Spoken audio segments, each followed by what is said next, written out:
and welcome back to Riley's Rundowns. This is part 3 to the Industrial Revolution in APUS history.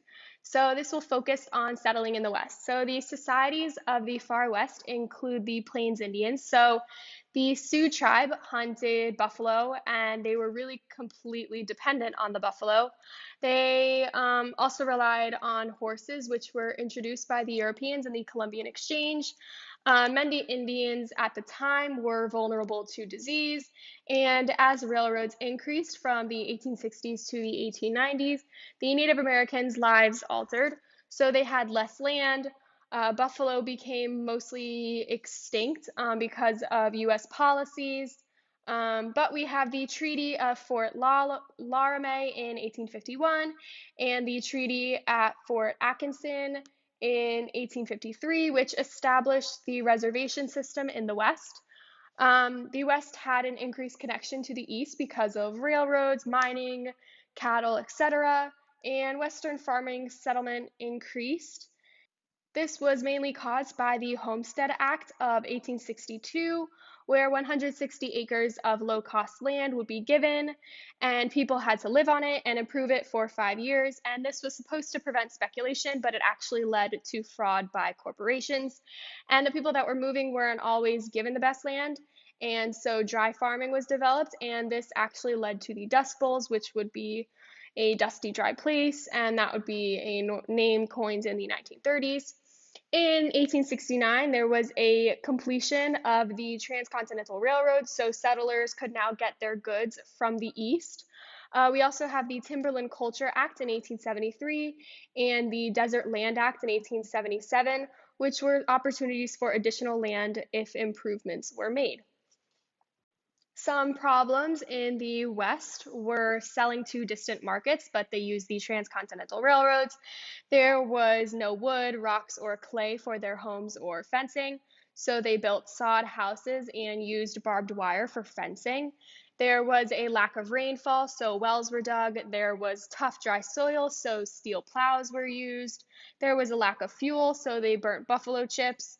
And there were few field hands, so they used machinery and animals instead.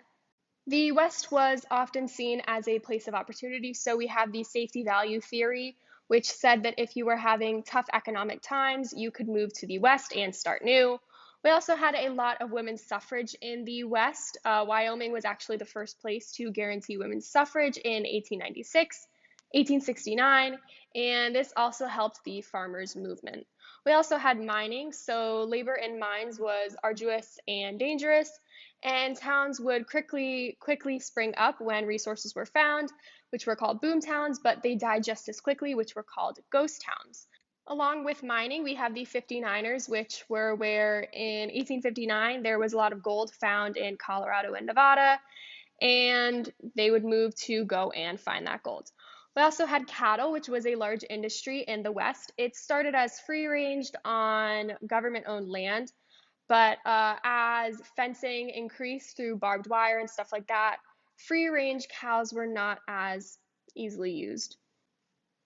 We also had the Western identity, so the Rocky Mountain School, which was similar to the Hudson River School, was created.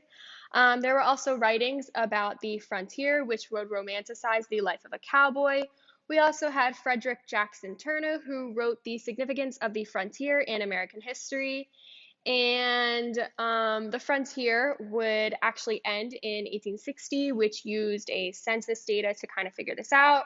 But the frontier gave America a unique identity and promoted the spread of democracy.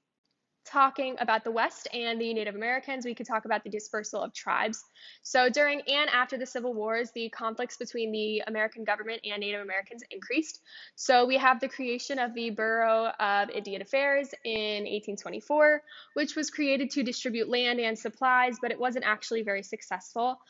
We have the Indian Peace Commission in 1867 to 1868, which recommended the Plains Indians to move to reservations. Eventually, the Native Americans were forced to assimilate, so we have the Sand Creek Massacre, which occurred in 1864, where 133 natives were killed, including 105 of them being women and children. At first, Colonel John Chivington was praised as a hero for this, but eventually he was condemned after the truth came out. Indian hunting was actually a thing. It really occurred mostly in California. 5,000 natives were massacred between 1850 and 1880. Bounties were placed on their scalps, and 150,000 natives in California were prior to the Civil War. And in 1870, there were only 30,000. We also have the Battle of Little Bighorn, and this occurred in 1876 when George Custer and 264 of his members in his regiment were killed. This led to an increase in total war. We also have the Nez Perce tribe, where Chief Joseph urged his members to flee to Canada, but they had to surrender in 1877 on their way to Canada. We also have the Dawes Severalty Act in 1887, which had a purpose to assimilate or Americanize the Native Americans. It eliminated tribal lands and gave 160 acres for individuals. Some kids were actually brought to boarding schools, such as the Carlisle School, and Christianity was promoted. We also have the ghost dance, which was a ritual that believed that would make the buffaloes return and the whites leave them alone. The government wanted to end the ghost dance, and to do this, they tried to arrest Chief Sitting Bull on December 15th of 1890, but they actually killed him instead, which led to the Wounded Knee Massacre in December 29 of 1890, which was fighting between soldiers and natives in South Dakota.